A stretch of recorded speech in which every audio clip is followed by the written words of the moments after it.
വീണ്ടും വരുന്നവനായ യേശു കർത്താവിൻ്റെ നാമം വാഴ്ത്തപ്പെടുമാറാകട്ടെ. ഇന്നത്തെ വായനാ ഭാഗം പുറപ്പാട് പുസ്തകം 6 മുതൽ 8 വരെയുള്ള അധ്യായങ്ങളാണ്. ഇന്നത്തെ ചിന്തയ്ക്കായി പുറപ്പാട് പുസ്തകം 7-ാം അധ്യായം 10-ാം വാക്യം.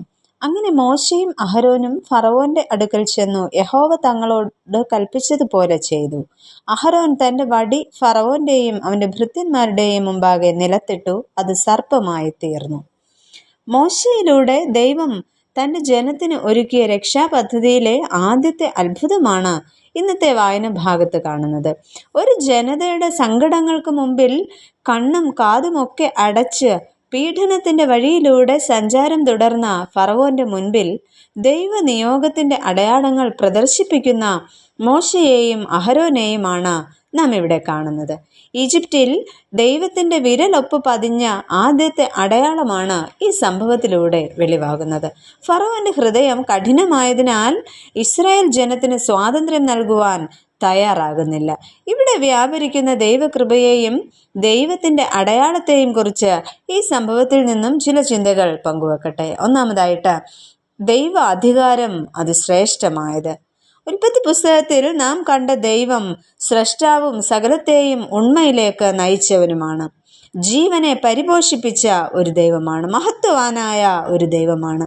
അങ്ങനെയെങ്കിൽ പ്രകൃതിയിലും രാഷ്ട്രത്തിന്മേലുമെല്ലാം ഈ ദൈവത്തിന്റെ പരമാധികാരം വെളിവാകുന്നുണ്ട്.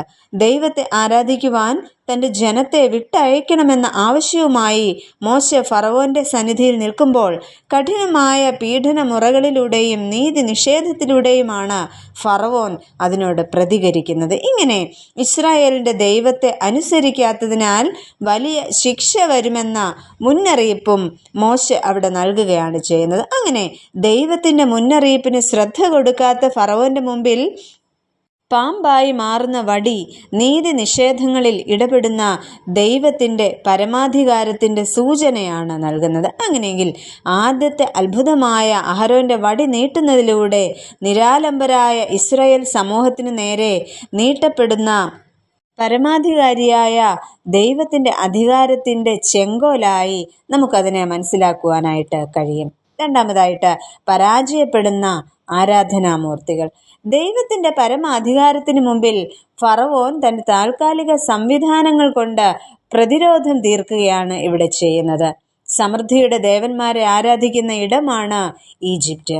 നൈൽ നദിയെ ദേവതയായി കരുതി അവർ ആരാധിച്ചു പോന്നിരുന്നു. ഇവിടെ ആ നദിയിലെ ജലം ഉൾപ്പെടെ രക്തമാകുമ്പോൾ മിസ്രയീമ്യ ദൈവബോധത്തെ ജീവനുള്ള പരമാധികാരിയായ ദൈവം വെല്ലുവിളിക്കുകയാണ് ചെയ്യുന്നത്. ഇവിടെ ഭൗതിക നേട്ടങ്ങളുടെയും സമൃദ്ധിയുടെയും തീരങ്ങൾ ദാഹം തീർക്കുവാൻ കഴിയാതെ നാശത്തിന്റെ പ്രതീകങ്ങളായി മാറുമ്പോൾ ആരാധനാമൂർത്തികൾ പരാജിതരായി പോകുന്നു. പരമാധികാരിയായ ദൈവത്തിന്റെ ന്യായവിധിക്ക് മുമ്പിൽ സമൃദ്ധിയുടെ ദേവന്മാർ തകർന്നു പോകുന്നതായി കാണുന്നു. തുടർച്ചയായി ദൈവിക മുന്നറിയിപ്പുകളെ അവഗണിച്ചത് വലിയ നഷ്ടത്തിലേക്ക് നയിക്കുകയാണ് ചെയ്യുന്നത്. ഇത്തരത്തിൽ ദൈവം ഫറവോന് നൽകിയതുപോലെ നമ്മുടെ ദൈനംദിന ജീവിത സാഹചര്യങ്ങളിൽ മുന്നറിയിപ്പുകൾ നമുക്കും ലഭ്യമാകാറുണ്ട്. ഇങ്ങനെ ദൈവം നമുക്ക് നൽകുന്ന മുന്നറിയിപ്പുകളോട് ക്രിയാത്മകമായി പ്രതികരിക്കുവാൻ നമ്മെ ഓരോരുത്തരെയും ദൈവം ശക്തീകരിക്കട്ടെ. നമുക്ക് പ്രാർത്ഥിക്കാം. പ്രിയ കർത്താവേ, അങ്ങയുടെ ശ്രേഷ്ഠമായ അധികാരത്തെ തിരിച്ചറിഞ്ഞ് അവയെ ചോദ്യം ചെയ്യാതെ ജീവിക്കുവാനും ഞങ്ങളെ പരാജയപ്പെടുത്തുന്ന ഈ ലോകക്രമങ്ങളിൽ നിന്നും ഒഴിഞ്ഞ് ദൈവത്തിന്റെ മുന്നറിയിപ്പുകൾക്കനുസൃതമായി ഞങ്ങളുടെ ജീവിതങ്ങളെ ചിട്ടപ്പെടുത്തുവാനും സഹായിക്കണമേ. ആമേൻ.